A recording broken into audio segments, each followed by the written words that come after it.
Hari ini Yesus mengajak murid-muridnya masuk di Yerusalem. Kemarin sudah di ayat sudah mengatakan di Yeriko, Yesus naik ke atas bukit melewati 2 kampung baru masuk ke Yerusalem. Pertama di Betfage dan Batania.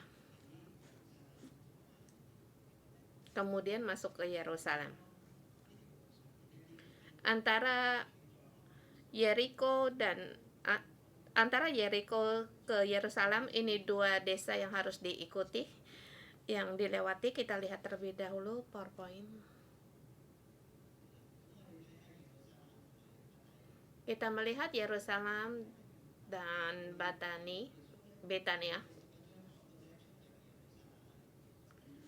Di ayat 11 dikatakan Yesus keluar masuk Yerusalem. Setiap malam dia balik ke Betania. Di ini kira-kira 2 kilometer jaraknya.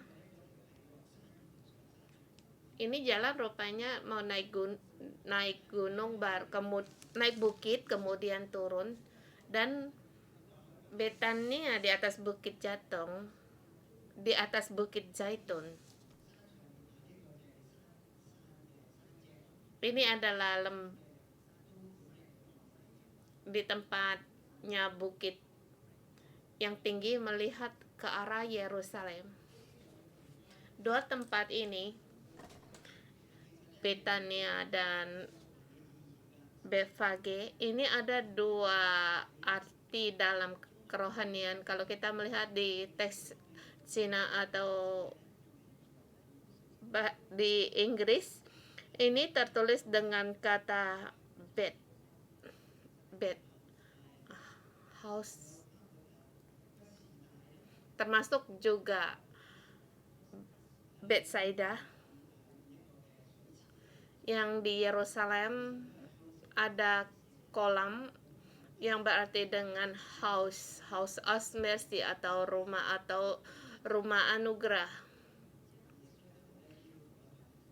Yesus di situ menyembuhkan orang lumpuh yang menyatakan kasih karena Tuhan di Betania.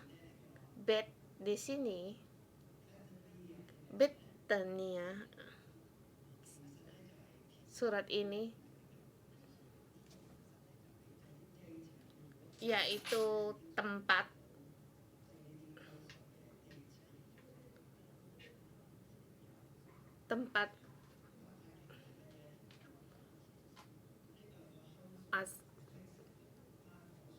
Betfage itu dalam artinya yaitu bukit pohon arah. Di situ ada bukit Zaitun, ada buah arah, ada tempat asal. Kita bisa merenungkan kalau di Yerusalem, kita bisa membayangkan Yerusalem adalah tempat yang menghasilkan, dan Yerusalem juga mewakili Israel. Kita tahu kalau buah ara itu mewakilkan Israel, zaitun juga mewakilkan Israel.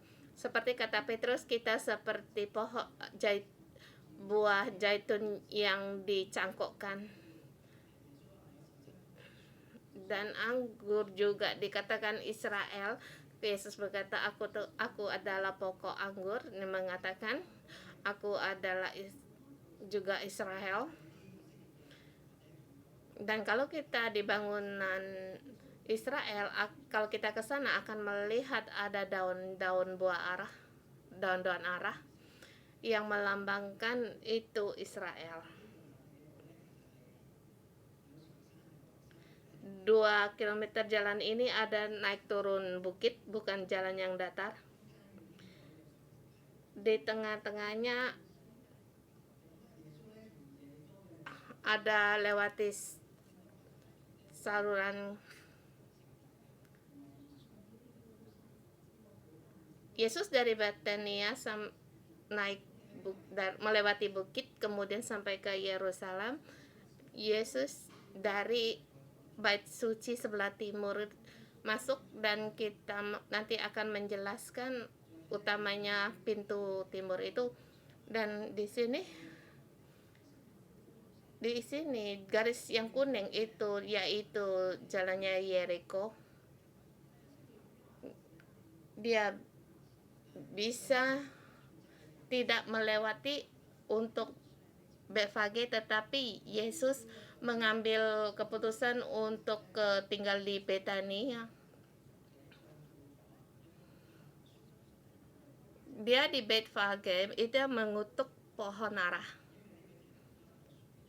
karena ini adalah hasil pohon ara, kemudian lewat gunung di Bukit Zaitun, kemudian sampai Getsemani sampai ke Yerusalem, dan setiap malam dia akan keluar dari Yerusalem kembali ke Betania, tinggal di situ. Kita lihat seterusnya.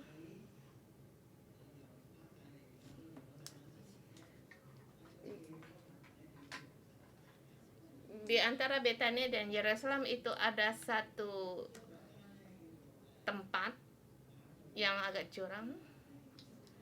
Akan terlihat Yerusalem. Di situ ada satu tempat bernama seperti air mata akan melihat seluruh Yerusalem, dan banyak orang kalau di Yerusalem di sini akan menangis atau meratap satu jendela kaca yang besar. Sesungguhnya tidak besar, tetapi ini tertuju di Yerusalem. Ini gereja ratapan. Kemudian kalau kamu keluar, kamu akan melewati jalan yang menurun, kemudian sampai kayak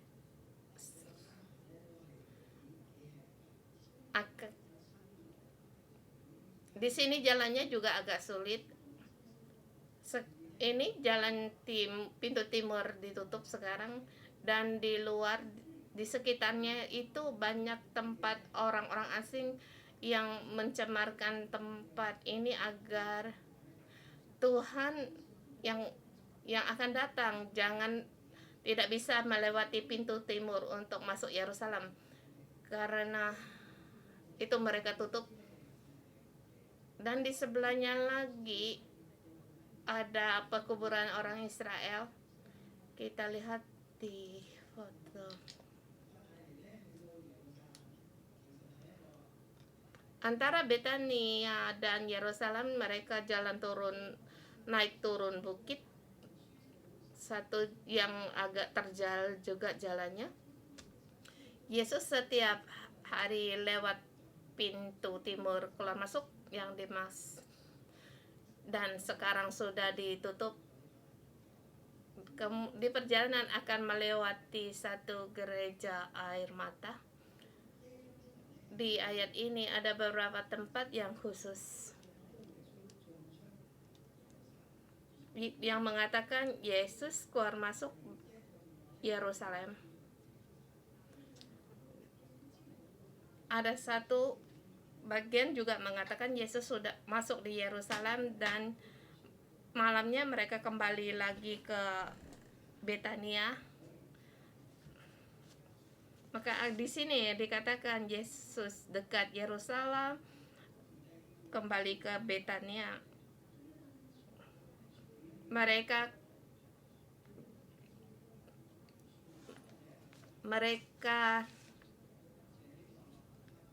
meninggalkan Betania. Mereka melihat pohon ara yang di ayat 13, dan mereka sampai di Yerusalem yang mengusir para penjual-penjual dan di bagian keempat mereka di Bethfage melewati jalan itu, melihat pohon ara sampai daun dan akar-akarnya kering, dan Yesus berkata, percayalah kepada Allah. Ini adalah kuasa yang dari kuasa ilahi. Apapun yang kamu doakan, asal tidak bimbang hatinya, tetapi percaya bahwa apa yang dikatakan itu akan terjadi. Hal ini akan terjadi baginya.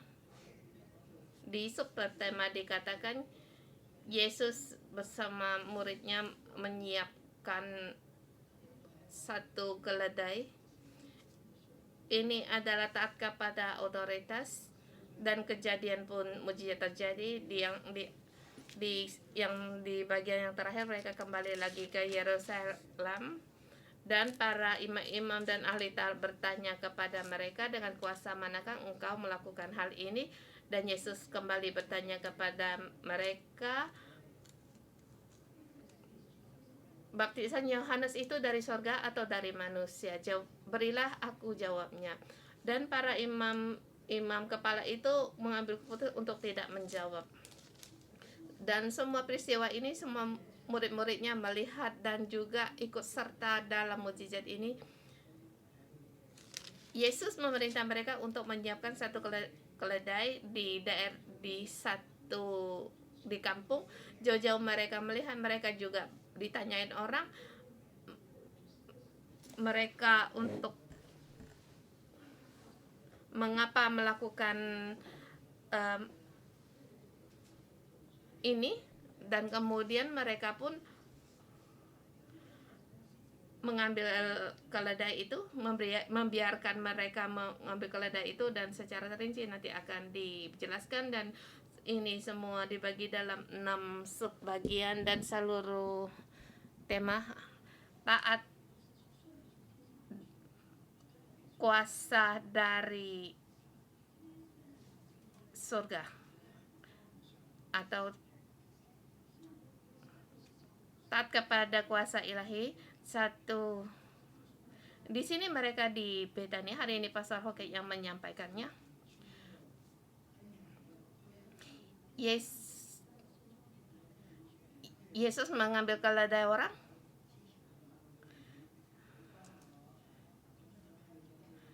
Coba kamu misalnya kalau di sebuah kampung, di mana misalnya di pinggir jalan, mengambil keledai itu, apakah kamu akan melakukannya? Ambil barang itu datang.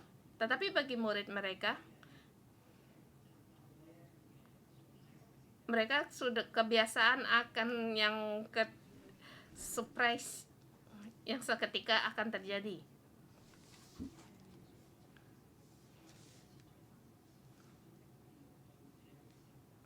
Yesus juga mengatakan pada mereka, dia akan diserahkan kepada imam-imam kepala, kemudian akan dibunuh. Mereka tidak tahu bagaimana ini terjadi, dan hari ini apa yang terjadi seperti satu keadaan yang tidak selaras.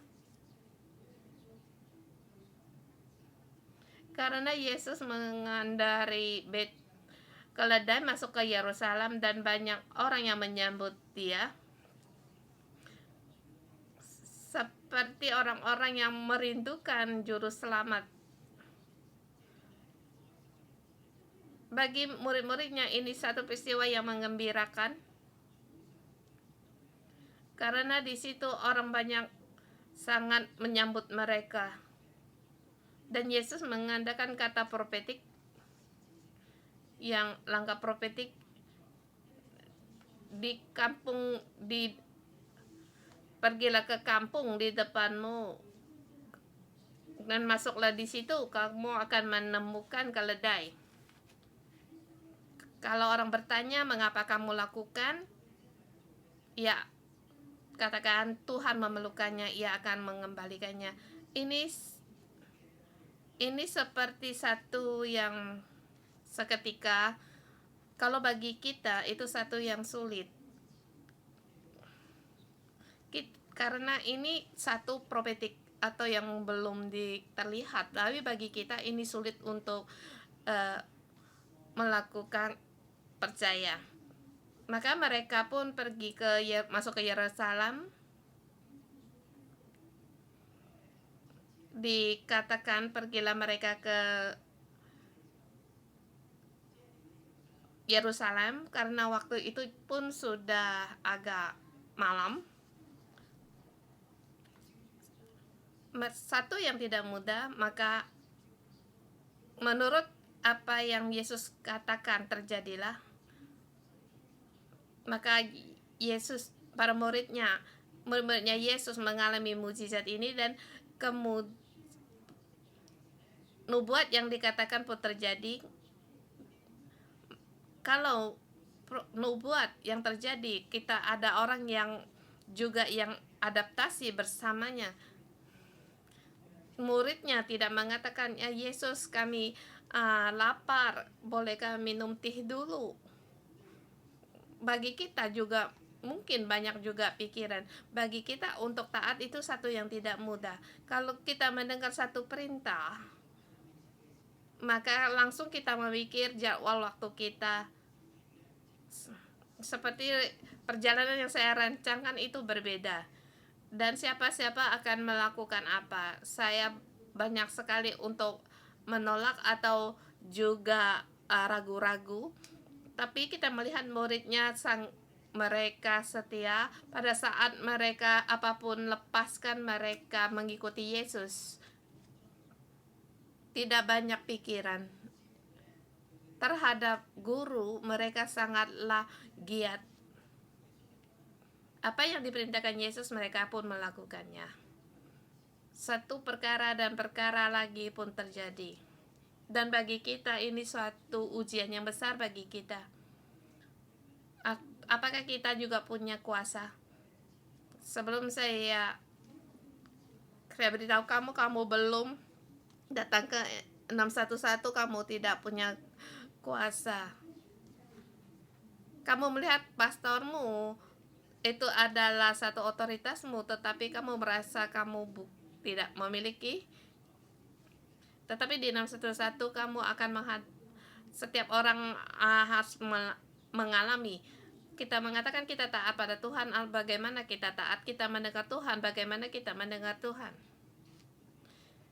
Kita banyak sekali kekhawatiran atau keraguan. Kita lebih suka memilihkan kesenangan kita sendiri, baru menuruti perintah. Kalau ada perkara yang bertubrukan bersamaan, kita akan memilih jalan kita sendiri. Kalau kita mengambil jalan kita sendiri, kita tidak akan mengalami mujizat ini. Dan murid-muridnya ini mengalami mujizat ini di depannya kampung situ, dan melihat seekor keledai muda tertambat. Dia melepaskan keledai itu. Ada orang yang bertanya kepada mereka. Mereka menjawab dengan tepat, maka orang itu pun membiarkan mereka mengambil keledai itu. Di ayat ke-7, mereka membawa keledai itu kepada Yesus. Naiklah Yesus menungganginya. Ini satu tema yang pertama. Taat kepada Tuhan, kita mengalami kuasa dari langit atau kuasa ilahi. Yesus melihat mengadakan mujizat. Kita yang melihat, kita tidak mengerti, tetapi pada saat kita mengikuti perintah, kita taat, kita akan pun masuk dalam mujizat ini. Di ayat 8 dan 11 itu ayat pertama, berseru dengan nama Tuhan, satu otoritas.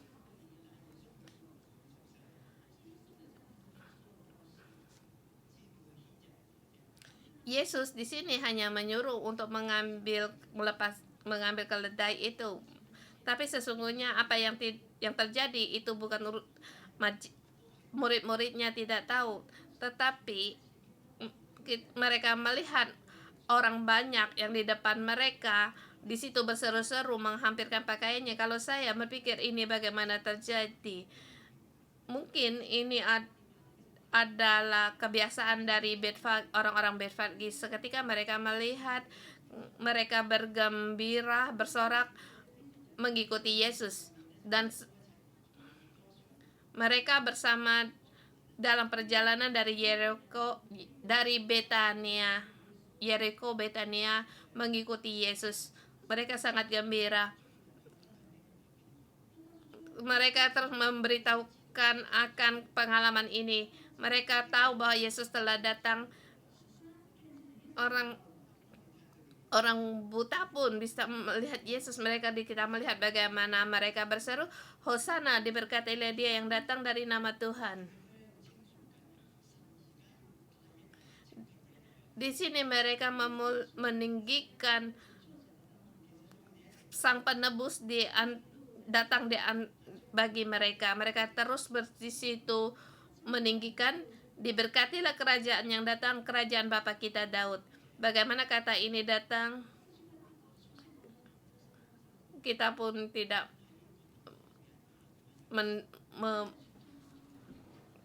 memikirkannya. Mungkin di antara para mereka ada satu penerimaan,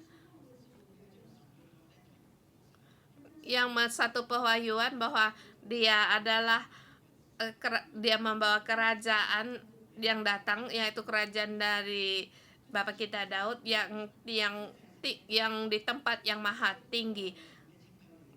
Di tempat yang maha tinggi keselamatan Tuhan telah datang, dan murid-muridnya masa itu juga sangat gembira. Tidak terbayangkan bagaimana Yesus di Yerusalem. Dia tidak datang dengan mengendarai kuda, tetapi dengan seekor keledai, dengan merendahkan diri. Tetapi Yesus tidak menekan akan perasaan dari para orang banyak. Satu yang sangat semarak sekali, Yesus masuk di Yerusalem. Di ayat ke-11, Yesus masuk ke bait suci. Ia meninjau semuanya, dan malam ia keluar bersama 12 muridnya. 12 sampai dengan 14. Kuasa dari Tuhan untuk menghakimi pohon ara. Mereka dari Betania ke Yerusalem. Mereka jauh-jauh melihat di situ ada pohon ara. Yesus di situ mencari buahnya, tetapi cuma daun. Pohon ara ada 2 musim untuk berbuah. Setelah musim dingin, dia bukan langsung untuk berdaun, tetapi dia mengeluarkan buah ara terlebih dahulu. Di musim pertama setelah musim tuai, mulailah seluruh pohon ara tumbuh daunnya, daun baru. Untuk seperti satu gigi yang memupuk di musim buah yang kedua. Di sini dengan jelas di ayat dikatakan ini memang bukan musim ara.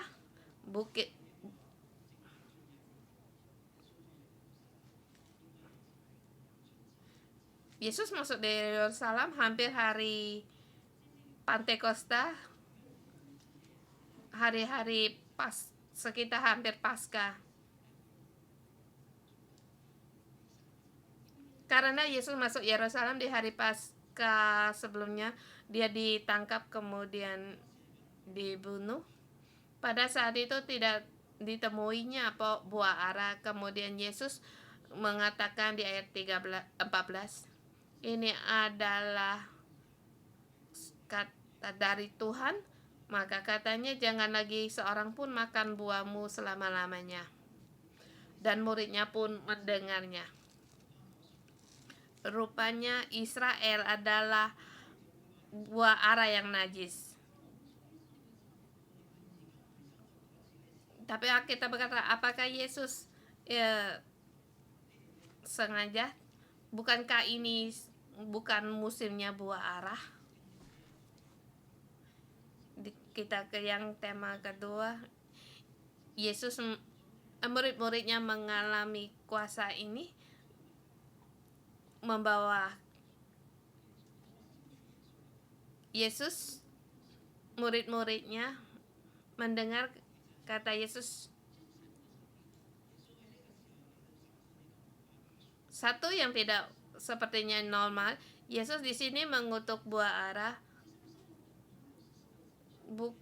bukan menanti di musimnya buah, tapi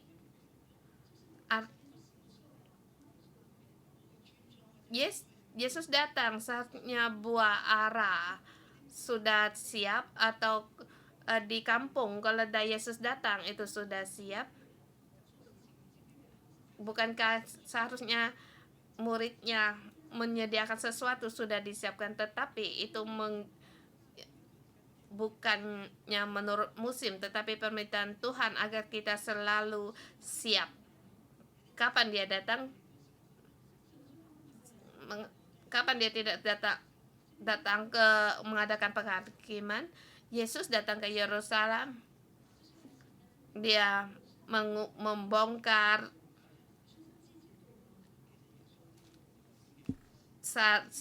sarang penyamun di bait suci. Dia kedua kali datang ke Yerusalem, dia masuk di bait suci. Dia memandang, meninjau semuanya. Di dalam hatinya ada perhitungan. Besoknya setelah lewat dari BVG, setelah mengutuk pohon ara ini, di 15 sampai dengan 19 di ayat kita yang keempat, kuasa alam membersihkan, menyucikan bait suci. Dia masuk di Yerusalem, mengusir para penjual-penjual, menunggal, membalikkan bangku-bangku pedagang merpati, dan juga tidak memperbolehkan orang-orang membawa barang-barang melintasi bait Allah.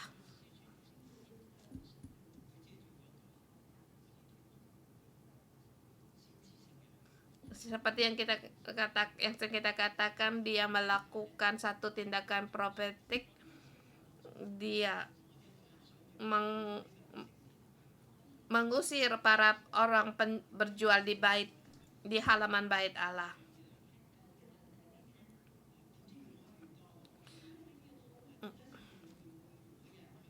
Mengapa di bait suci membiarkan orang bisa berjualan di situ? Karena kalau bisa disewa itu ada mendapatkan untung. Ini adalah kuasa yang dari otoritas mereka, dan lagi pula mereka di situ bisa berjualan, dan juga di situ banyak orang yang di situ datang bersembah Tuhan, dan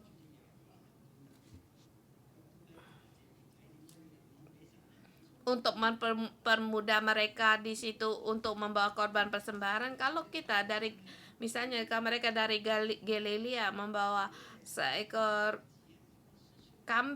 domba di situ, bagaimana? Terlalu susah. Maka demikian untuk mempermudah mereka, sehingga bait suci menjadikan tempat jual beli mereka. Maka Yesus berkata, ini bait suci ini dikatakan menjadi sarang penyamun. Seharusnya itu menjadi rumah doa bagi segala bangsa. Pada saat Yesus berkata telah menjadi sarang penyamun, siapa yang berani berkata-kata? Kita melihat hanya para imam-imam kepala imam, ketua-tua, para imam-imam kepala dan ahli Taurat, yaitu mereka yang mendapat keuntungan dari para penjual-penjual ini. Mereka yang dikatakan Yesus, yaitu itulah buah ara yang najis.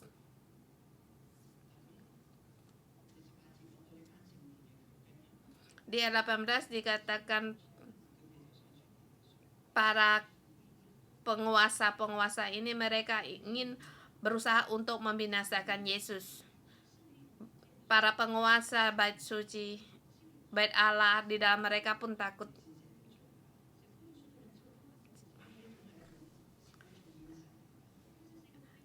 Hanya penulis surat kitab Injil ini bisa merasakan ini adalah satu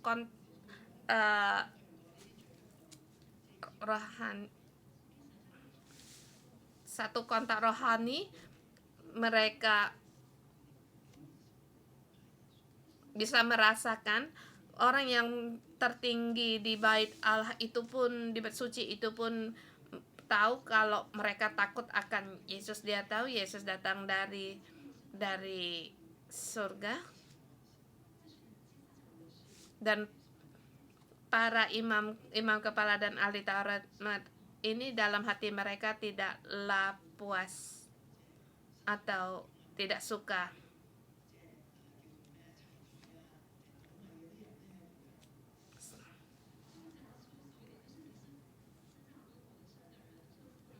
Seperti kalau kita melihat orang yang bertato, orang itu yang diutus. Kalau para imam melihat orang-orang yang bertato, mereka tidak takut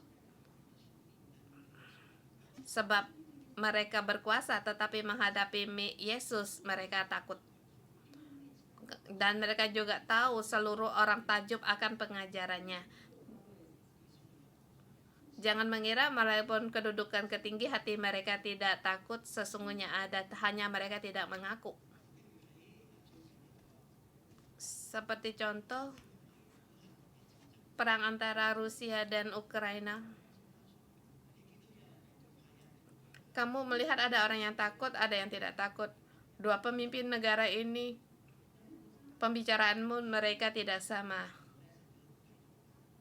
Tapi Tuhan semuanya ini melihat Yesus dengan kuasanya membersihkan bait Allah dan menyatakan, mendeklarasikan pengutukan terhadap pohon ara agar tidak seorang pun yang bisa makan buahnya. Di ayat 5, doa yang berkuasa. Pada saat itu murid-muridnya juga sangat juga terkejut juga. Pohon ara itu kering, bukan hanya daunnya kering tetapi sama akar-akarnya sudah kering. Di perangnya Yahudi dengan Roma, seluruh Israel juga dibinasakan, maka pohon ara pun ini kering.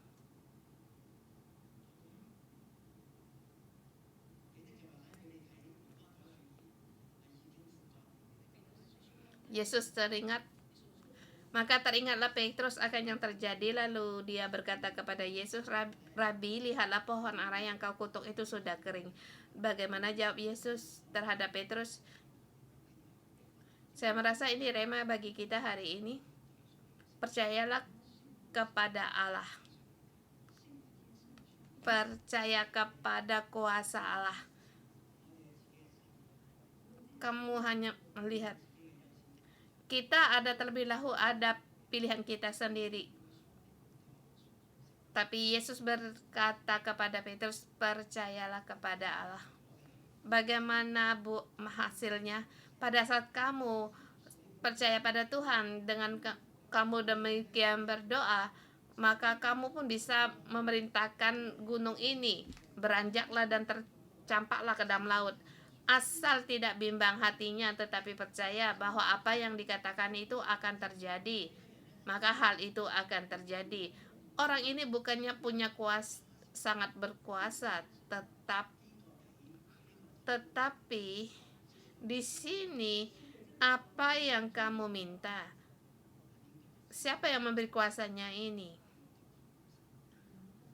Percayalah bahwa kamu telah menerima, maka hal itu diberikan kepadamu.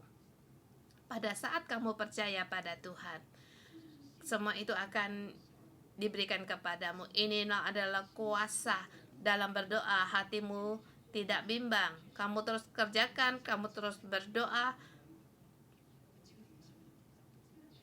Tetapi di ayat 25 ini doanya sangat lebih dalam lagi. Dan jika kamu berdiri untuk berdoa, ada orang yang bersalah kepadamu, ampuninya dia terlebih dahulu. Seperti dia katakan, jika kamu berdiri dalam doa, ampunilah dahulu sekiranya ada barang sesuatu dalam hatimu terhadap seseorang, supaya juga Bapamu yang di sorga mengampuni kesalahanmu. Ini melepaskan orang lain dan juga dirimu, maka kuasa doamu itu berkuasa. Tuhan Bapa di sorgawi pasti akan mendengarmu. Ini satu kuasa yang punya otoritas. Dari pohon ara kita melihat Yesus mengatakan kering. Yesus melihat, muridnya melihat, dan Yesus memberitahukan kepada muridnya, sesungguhnya kalau barang siapa berkata pada gunung ini beranjaklah dan tercampaklah, semua itu akan terjadi asal kamu tidak bimbang. Ini satu doa di subtema yang kedua. Para imam-imam kepala ahli-ahli Taurat tidak terima akan kuasa dari atas, dari ilahi, dan bertanya kepada Yesus, dari manakah kuasa yang kamu, ya siapakah yang memberikan kuasa itu kepadamu? Ditanyakan, dengan kuasa manakah engkau melakukan hal itu? Tetapi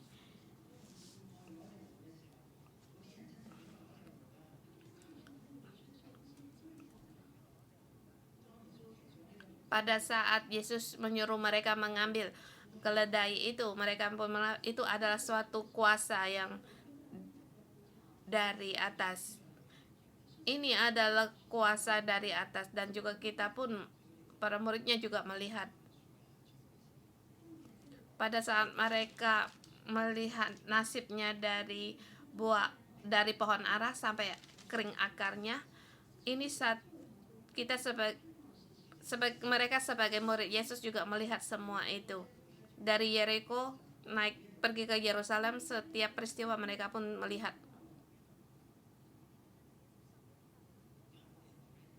Tetapi apakah kita siap? Apakah kita sudah siap siaga? Dan juga kuasa ini terjadi bagi kita, apakah kita bisa mengampuni orang lain? Apakah kita berdoa, belajar doa yang membawa kuasa? Tetapi rahasia ilahi ini memberitakan kepada kita, imam-imam kepala dan para ahli Taurat, mereka tidak percaya. Yang mereka bertanya kepada Yesus, Yesus tahu apa yang mereka tanyakan dan balik bertanya kepada mereka, baptisan Yohanes itu dari mana datangnya? Mereka tidak berani memberi jawaban ini di ayat 32.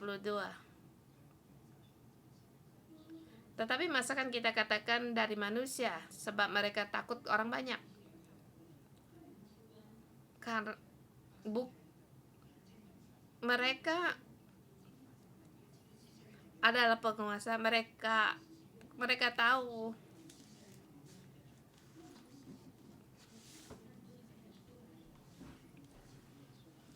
kalau orang banyak, karena mereka tahu bahwa Yohanes itu betul-betul seorang nabi, apalagi Yesus yang terlihat sekarang.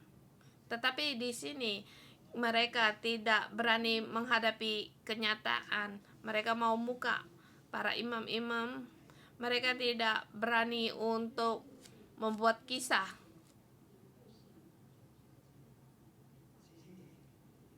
Mereka hanya menjawab, kami tidak tahu. Mereka tidak berani menghadapi kuasa ilahi dari atas. Mereka takut.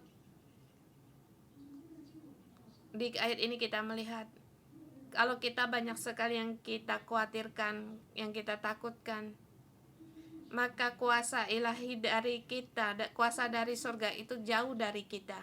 Pada saat kita mengikuti Yesus, Yesus memerintahkan kita apa yang untuk kita lakukan, maka kita akan mengalami kuasa dari ilahi, kuasa ilahi. Kita mohon Tuhan untuk memberkati firman-Nya.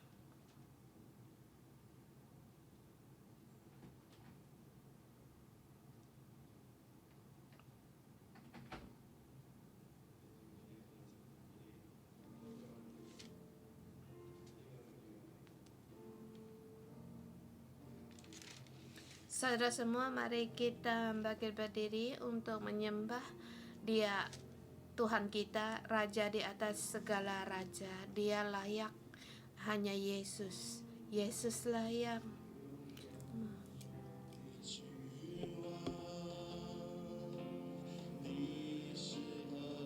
Yesus adalah Raja yang mulia.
Saudara semua, hari ini kita menerima akan kuasa dari atas. Mungkin di sini kita terhadap otoritas juga kita ada kesulitan.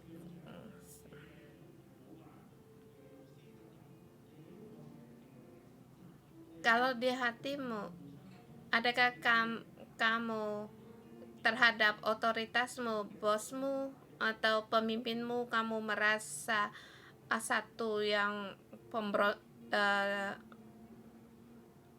merasa memberontak, silakan untuk kita bagikan dengan orang yang di sebelahmu.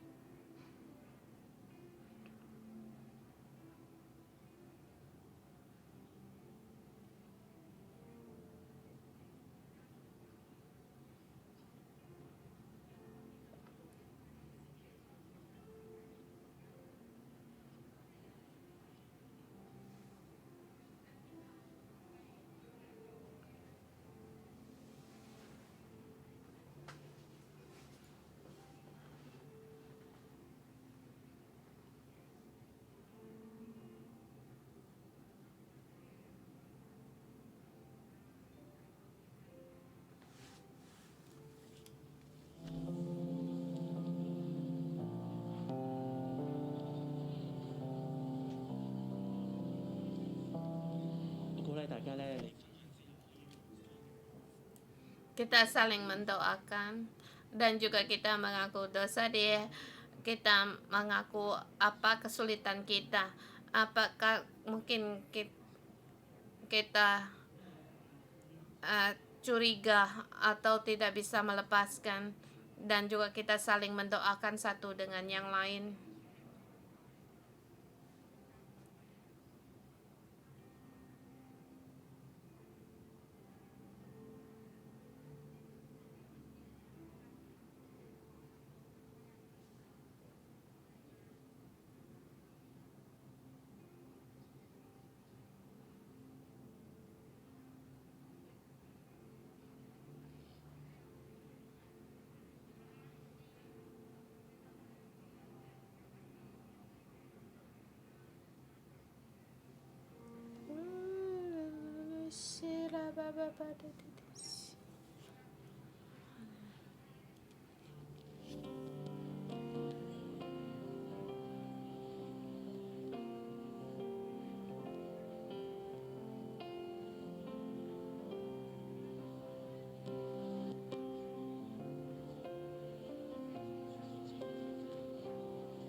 Kita berdoa, kita mohon pada Tuhan kita selalu menghalangi kuasa Tuhan di dalam hidup kita.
Yesus, kami berterima kasih Engkau Allah yang mendengar doa kami. Tuhan Yesus, Engkau adalah Raja yang mulia. Kami mau menyanyikan lagu Hosana, Hosana, Hosana. Engkau adalah Allah yang di tempat yang maha tinggi. Saudara semua, kita memuji Tuhan kita. Hosana.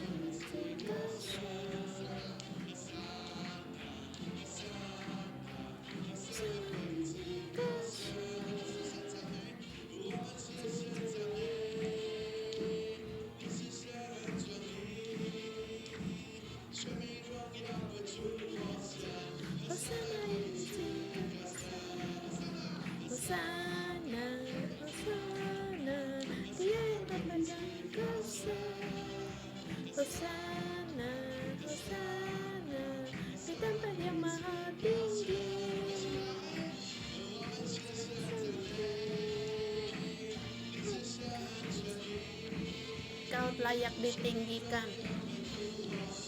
Engkau layak dimuliakan. Segala kemuliaan hanya bagimu.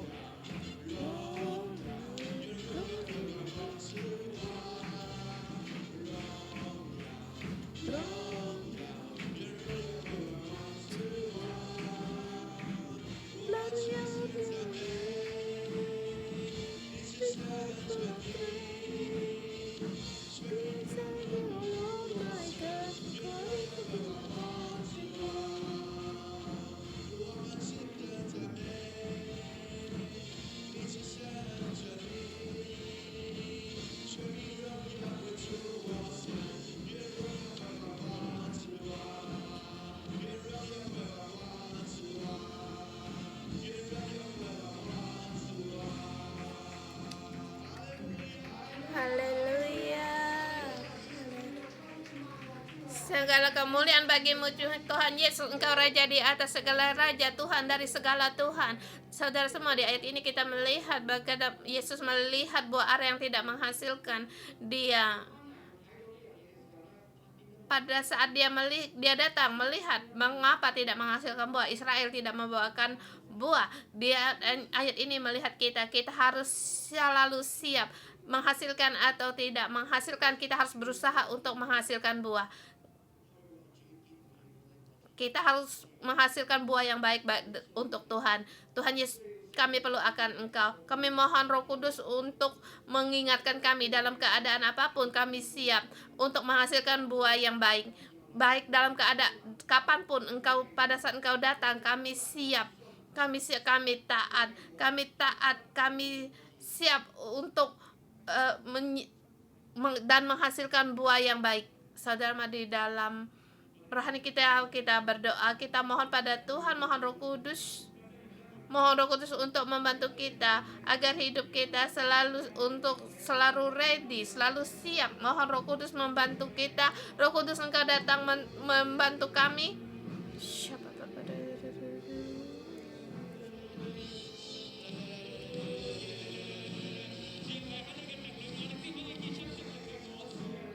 Tuhan, di dalam-Mu kami mau menghasilkan buah yang baik.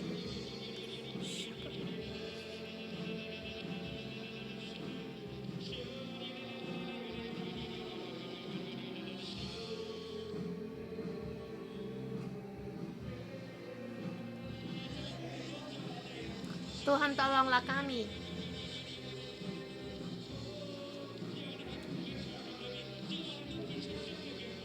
Tuhan, di dalam hidup kami pun kami menghasilkan buah yang benar.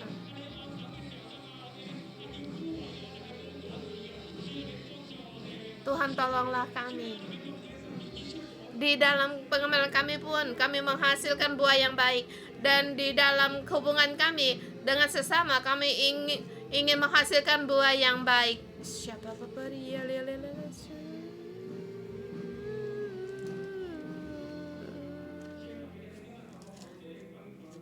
Tuhan, tapi hari ini lewat pasal SK kami mengajar kami untuk percaya pada Tuhan. Bagaimana kami percaya pada Engkau Tuhan? Engkau mengajarkan pada kami di dalam hati kami, asal tidak bimbang hati kami harus memilih untuk mengampuni. Pada saat kami khawatir, kami tidak akan tidak dapat melihat kuasa dari-Mu. Saudara semua, kita angkat tangan kita berdoa, baik dalam bahasa roh atau bahasa lidah kita. Mungkin di dalam hatimu ada keraguan pada Tuhan, atau doamu tidak ada kuasa. Mungkin juga di dalam saudara-saudara semua tidak mengampuni. Apa yang tidak bisa kita ampuni, kita serahkan pada Tuhan. Kita serahkan pada Tuhan. Seperti dikatakan di ayat, percayalah kepada Allah. Pada saat kamu berdoa, kamu akan menerimanya. Mari kita berdoa, segala kekhawatiran kita, apa yang kita ragukan, segala yang menjadi kebimbangan dalam hidup kita serahkan pada Tuhan. Mari kita berdoa bersama. Dan juga di sini saya menerima, kalau di antara kita ada yang hubungan suami istri tidak bisa mengampuni, di dalam rohanimu kita serahkan semuanya ini, kita lepaskan semuanya ini. Dan jika kamu berdiri untuk berdoa, ampunilah dahulu sekitar ada barang sesuatu dalam hatimu terhadap seorang, supaya jika Bapamu yang di surga mengampuni kesalahanmu juga. Tetapi jika kamu tidak mengampuni, maka Bapamu yang di surga juga tidak akan mengampuni kesalahanmu. Allah Bapa, kami datang di hadapan-Mu. Bapa, kami serahkan di dalam hati kami yang belum kami ampuni orang-orang yang dalam kami ini. Tuhan, kami percaya pada Engkau. Engkau katakan pada saat kami percaya, kami akan membawa kuasa dari-Mu. Tuhan, kami ingin mendapatkan kuasa ini. Kami ingin mendapatkan kuasa dalam doa. Tuhan, mohon Engkau tolonglah kami, pada dalam antara kami ada yang tidak mengampuni. Tuhan, kami serahkan semuanya ini. Tuhan, ada kalanya juga di kaum kami berkata, kami berdoa tetapi tidak didengar. Tapi Tuhan, hari ini kami serahkan bagi-Mu. Hari ini Tuhan, kami ingin mendapatkan kuasa dari-Mu. Dalam nama Tuhan Yesus kami menghardik dalam segala kuasa yang curiga, suara yang menghardik kebimbangan yang di dalam hatimu, yang tidak percaya. Semua dalam nama Tuhan saya perintahkan untuk keluarga keluar dari kamu, dan suara yang ada di dalammu untuk tidak mengampuni. Tuhan Yesus, kami mohon pada Engkau, dalam nama Tuhan Yesus kami perintahkan keluar dari kami yang tidak hati kami yang tidak mengampuni. Kuasa untuk tidak mengampuni ini kami perintahkan keluar dari hidup kami. Tuhan Yesus, kami bersyukur dan terima kasih. Kami percaya seluruhnya pada Engkau. Terima kasih Tuhan.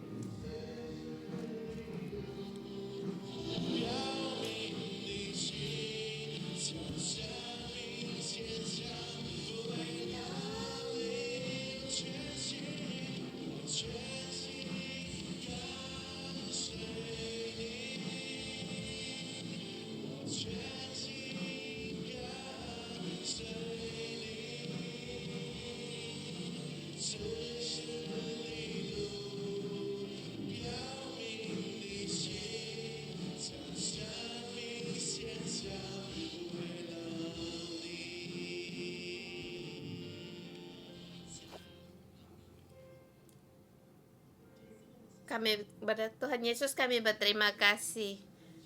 Engkau di dalam-Mu ada kuasa agar kami berjalan dalam jalan-Mu. Di dalam jalan-Mu Engkau taat, bahkan Engkau taat sampai mati. Engkau rela untuk disalibkan karena hidupmu yang taat. Engkau membawa kuasa dari surga ini, membawa kuasa pada hari ini. Tuhan, saya dalam nama Tuhan Yesus memberkati saudara-saudari yang di mana pun berada, termasuk saya sendiri, taat kepada otoritas pemimpinmu di kantor, gereja, di rumah. Di saat kami percaya, kami taat. Tahu ini satu yang sulit, ini tidak mudah, tapi aku dalam nama Tuhan Yesus memberkatimu pada saat kamu rela hidup dalam kebenaran Tuhan. Dan walaupun kamu tidak mudah, tetapi Bapa dari atas akan dia melihat, dia akan menjagamu. Tangannya yang penuh kasih tercurah bagimu, langit terbuka bagimu, segala keajaiban, kemujizat terjadi di dalam hidupmu. Aku dalam nama Tuhan Yesus memberkatimu. Jangan membela diri sendiri. Jangan membela diri. Pada saat kamu menyakiti pemimpinmu atau orang lain, kamu di situ nyatakan pengampunan. Sebab di dalam nama, hiduplah penuh dengan kasih. Pada saat kamu mengampuni, Yesus akan melihat dan mendengar apa dan juga menghidupkan buah kasih di dalam hidupmu. Berkutuk tidak akan kutuk jauh darimu. Berkat akan terus-menerus datang dalam hidupmu. Pada saat Tuhan membangkitkanmu, aku dalam nama Tuhan Yesus memberkati. Bukan hanya kamu sendiri diberkati, bahkan orang-orang yang kamu kasihi diberkati oleh karena kamu.